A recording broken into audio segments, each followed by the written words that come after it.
ఉమ్మడి విశాఖ జిల్లాలో రాజకీయం రసవత్తరంగా మారింది. వైసీపీ తరపున అనకాపల్లి ఎంపీ అభ్యర్థిగా తండ్రి, మాడుగుల ఎమ్మెల్సీ అభ్యర్థిగా కూతురు బరిలోకి దిగుతుండడం హాట్ టాపిక్గా మారుతోంది. వైసీపీలో ఎంతోమంది నేతలు ఉన్నప్పటికీ ఒకే కుటుంబం నుంచి 2 సీట్లు కేటాయించడం పట్ల ఆంతర్యం ఏమిటి అని ప్రశ్నలు తలెత్తుతున్నాయి. సీటు ఆశిస్తున్న పలువురు నాయకులు అసహనానికి గురైనట్లు సమాచారం.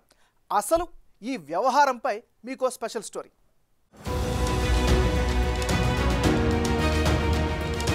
రాష్ట్ర వ్యాప్తంగా వైసీపీ తరపున అభ్యర్థుల్ని ప్రకటించారు సీఎం జగన్. అయితే అనకాపల్లి ఎంపీ అభ్యర్థిని మాత్రం ప్రకటించకపోవడంతో అక్కడి నుంచి ఎవరు పోటీ చేస్తారా అనే సందేహం ఉండేది. వైసీపీకి పోటీ చేయడానికి అభ్యర్థులే లేరంటూ ప్రతిపక్షాలు సైతం హేళన చేశాయి. కూటమి అభ్యర్థిగా సీఎం రమేష్ని ప్రకటించడంతో అనకాపల్లి ఎంపీ రాజకీయం ఒక్కసారిగా హీటెక్కింది. దీంతో లేటెస్టుగా మాడుగుల ఎమ్మెల్యే బూడు ముత్యాల నాయుడిని అనకాపల్లి ఎంపీగా రంగంలోకి దించింది వైసీపీ. మరోవైపు సిట్టింగ్ ఎమ్మెల్యే స్థానాన్ని పోగొట్టుకోకుండా మాడుగుల ఎమ్మెల్యే అభ్యర్థిగా ముత్యాల నాయుడు కుమార్తె అనురాధకు టికెట్ ఖరారు చేశారు. దీంతో ఒకే కుటుంబంలో 2 సీట్లు ఒకే నియోజకవర్గాల్లో ఇవ్వడం ఆసక్తిగా మారింది. డిప్యూటీ సీఎంగా ఉన్న ముత్యాల నాయుడు ఎంపీగా గెలవడం ఖాయమని వైసీపీ శ్రేణులు ధీమా వ్యక్తం చేస్తున్నాయి. అయితే ఇంతవరకు బాగానే ఉన్నా ఇప్పుడే అసలు రాజకీయం బయటపడుతోంది. ముత్యాల నాయుడిని ఎంపీ అభ్యర్థిగా ప్రకటించడం, మాడుగుల ఎమ్మెల్యే అభ్యర్థిత్వాన్ని పార్టీలో ఉన్న వేరే నాయకులు కాకుండా ఆయన కూతురుకే ఖరారు చేయడం పట్ల వైసీపీలో అసమ్మతి వ్యక్తమవుతోంది. సీఎం రమేష్కు పోటీగా ముత్యాల నాయుడిని ఖరారు చేయడం కరెక్టే అయినా అదే కుటుంబంలో ఎమ్మెల్యే సీటు కూడా ఇవ్వడం కొంతమంది నేతలకి మింగుడు పడ్డం లేదు.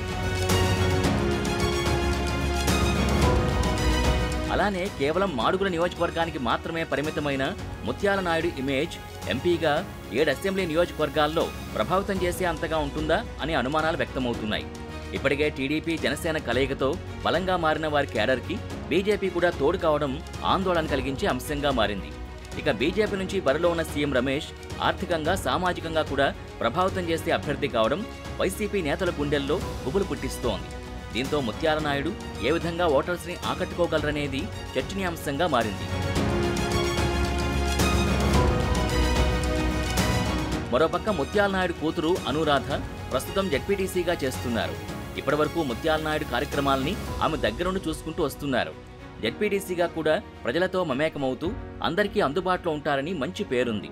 కానీ ఇప్పటివరకు ముత్యాల నాయుడిపై ఉన్న అభిమానాన్ని ఓట్ల రూపంలో అనురాధకు మళ్ళుతాయా లేదా అనేదే సందేహంగా మారింది. అదేవిధంగా మాడుగుల నియోజకవర్గంలో సీటు ఆశించి భంగపడిన నేతలు అనురాధకు ఎంతమేర మద్దతుగా నిలుస్తారనే ప్రశ్నలు సైతం తలెత్తుతున్నాయి. అయితే ఎంపీ ఎమ్మెల్యే ఓట్లకి ఒకే గుర్తు ఉండడం వీరికి కలిసొచ్చే అంశమని వైసీపీ కార్యకర్తలు భావిస్తున్నారు. ఇక ఎంపీ విషయానికి వస్తే ప్రస్తుతం అనకాపల్లి ఎంపీగా వైసీపీ నేత సత్యవతి కొనసాగుతున్నారు. అయితే మరోసారి ఆమెని అనకాపల్లి ఎంపీగా పోటీ చేయించేందుకు వైసీపీ అధిష్టానం ఆసక్తి చూపించలేదు. దీంతో సామాజిక వర్గాల సమీకరణలో భాగంగా కొప్పుల వెలమ సామాజిక వర్గానికి చెందిన ముత్యాల నాయుడికి అవకాశమిచ్చారు.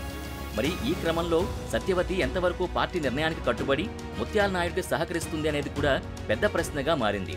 సీఎం రమేష్ లాంటి ఆర్థికంగా సామాజిక పరంగా బలమైన వ్యక్తిని ఎదుర్కోవాలంటే అందరి మద్దతు కూడగట్టుకోవడం తప్పనిసరి అనే సంకేతాలు కనిపిస్తున్నాయి.